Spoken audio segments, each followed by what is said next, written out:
Здравейте, малоуважаеми съседи! Време е преди някой да ни е подслушал да направим предизборна далавера. Аз се погрижих в блока да няма СРС-та. Само моите са включени, ма те са ми за лично ползване. Виж то, какво ще кажа, кажи се, бе. Демир, сега, аз можеше и да не съм съгласен, но съм съгласен с тебе. Давай да правим далавера с гласовете. Благодаря ти, благодаря ти. Не, благодаря. Ето, знаех си, че ще ме подкрепите единодушно. Знаех си. Как единодушно? Той само Спасов бе. Ми даде, Спасов е една душа. Нали? Значи единодушно ме подкрепяте. Мълчи сега, моля се, млъкни, моля те. Съседи, аз продадох вашите гласове също 50 лева на калпак. Няма нужда да ми благодарите, ами просто директно ми додайте по 2 лева. Додайте. Браво, Демир, браво! Жив да си, жив! Благодаря ти. Я чакай малко, бе, Демирев. Как така, хем си продал гласовете, хем не искаш допълнително пари? Ми много лесно. Гешев, просто виждам егенетата, бе, баб. Чакайте, бе!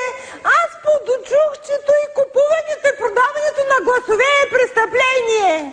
Сега ние престъпници ли сме, бе? Вие да, но аз не.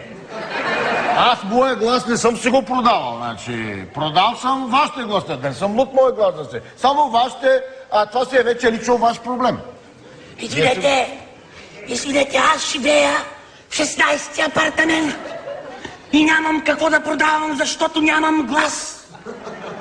Ти и без това си безгласна буква, Пантелеев, и затова съм те продал на 8 партии, които нямат никакъв глас и шанс.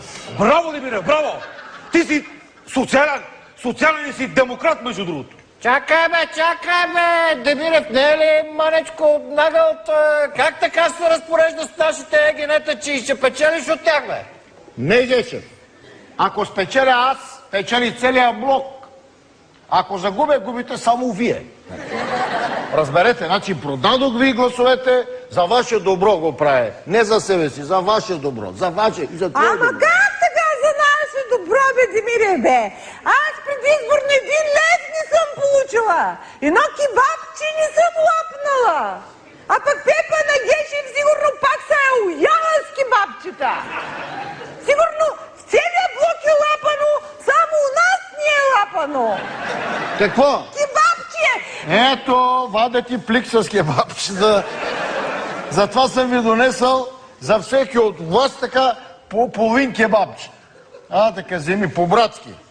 Ето, нейното с твоето кебабче го деля. Ето и за тебе, да. Мене кучета ме яли. Ето ти на тебе, Пантелеев, половин кебабче. Чакай, бе, парите от нашите гласове дека са. Къде? Къде? Метено ли е пред блока? Метено е.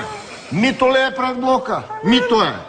Копчета в асансьора, кой ги боядиса различни цветове? Боядисани ли са? Откъде мислите съм взел сумите за те очевидни, видими, тежки разходи? Извинете, аз живея в 16-ти апартамент и нямам фурна, в която да гласувам. Чакай. Аз искам да питам нещо друго сега. Тук между... Чакай сега, тихо, бе. Искам аз сега да питам. Защо Пепа не се е кандидатирала за изборите? Аз бих гласувал за нея.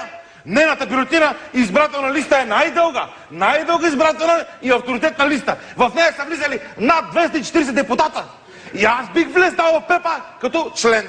Ей, нема да пипаш жена ми. Ке те фукнем. Хайде, как? Ще го примя с кебаб, ще го примя. Спрете, няма нужда. Няма нужда. Казах, няма нужда. Как мръсна. Да се биете. Всички казваме едно и също. Моля ви да ме чуете, но с различни думи. Изборите за парламент са едно, но трябват и избори за домоуправител. Затова аз казвам, край на тиранията на стария домоуправител. Край! Долу този буклук мръсен! Как го мразех този буклук? И да живее новия домоуправител. Сиреч Демек, тамъм аз. Точно така, браво, да живее! Демирев! Викаме! Демирев! Айде! Демирев! Демирев! Демирев! Демирев! Демирев! А ти нямаш глас. Добре, вижте сега, запомнете. Запомнете нещо много важно. Целуването и подаването на г***ове е представление.